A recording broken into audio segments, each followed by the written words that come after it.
There's a chart I saw recently that I can't get out of my head. A Harvard business professor and economist asked more than 5,000 Americans how they thought wealth was distributed in the United States. This is what they said they thought it was.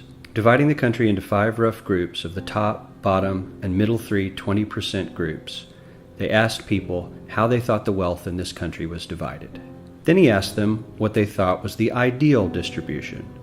And 92%, that's at least 9 out of 10 of them, said it should be more like this. In other words, more equitable than they think it is. Now that fact is telling, admittedly, the notion that most Americans know that the system is already skewed unfairly. But what's most interesting to me is the reality compared to our perception. The ideal is as far removed from our perception of reality as the actual distribution is from what we think exists in this country.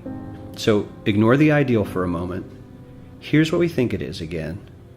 And here is the actual distribution. Shockingly skewed. Not only do the bottom 20% and the next 20%, the bottom 40% of Americans barely have any of the wealth. I mean, it's hard to even see them on the chart. But the top 1% has more of the country's wealth than 9 out of 10 Americans believe the entire top 20% should have. Mind-blowing.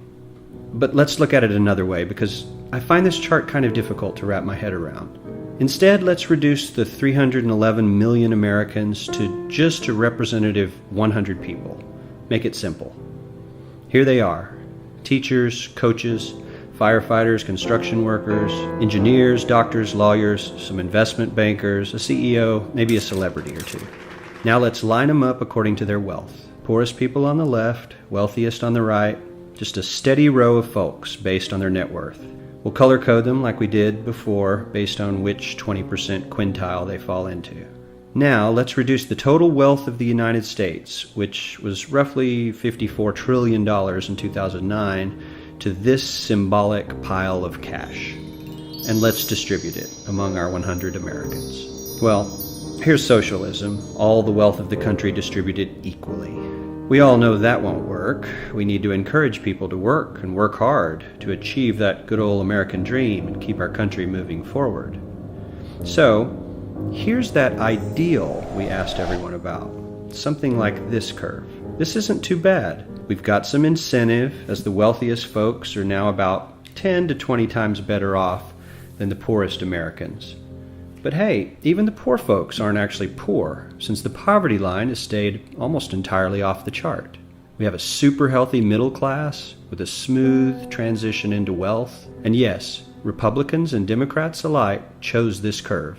9 out of 10 people, 92%, said this was a nice, ideal distribution of America's wealth. But let's move on. This is what people think America's wealth distribution actually looks like.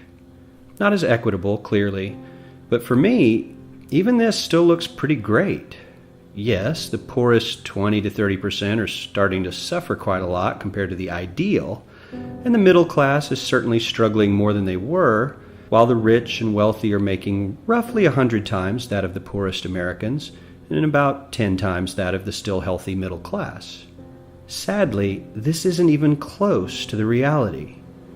Here is the actual distribution of wealth in America. The poorest Americans don't even register. They're down to pocket change, and the middle class is barely distinguishable from the poor.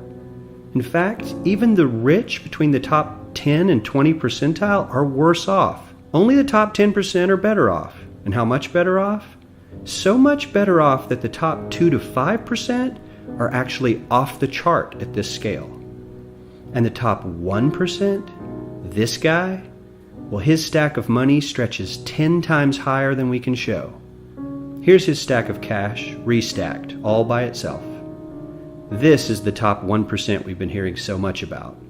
So much green in his pockets that I have to give him a whole new column of his own, because he won't fit on my chart. 1% of America has 40% of all the nation's wealth.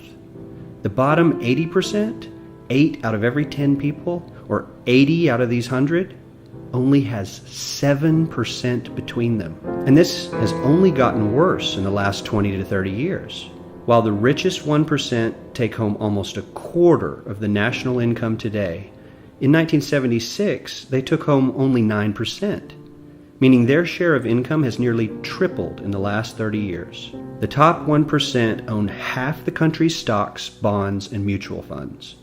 The bottom 50% of Americans own only 0.5% of these investments, which means they aren't investing. They're just scraping by.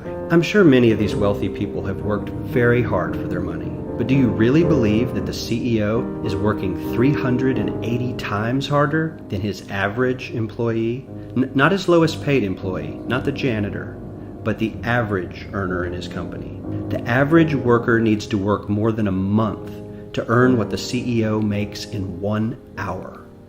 We certainly don't have to go all the way to socialism to find something that is fair for hardworking Americans. We don't even have to achieve what most of us consider might be ideal. All we need to do is wake up and realize that the reality in this country is not at all what we think it is.